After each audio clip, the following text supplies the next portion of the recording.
Hi everyone, welcome back to Wake&Tech. In today's video, I'm gonna guide you through how to log out of Binance on your Android device. Watch the video till the end and don't forget to subscribe to our channel if you've not yet.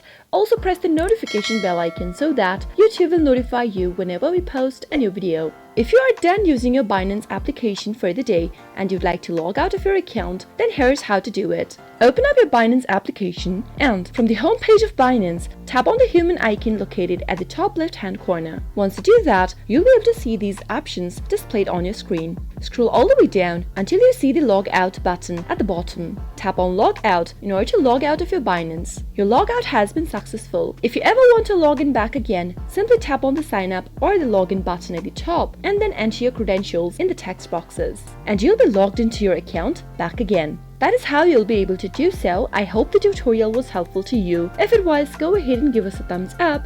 Comment down below in the comment box if you have a question or a feedback for us. I'll be back soon with more tutorial videos like this. Thank you for watching.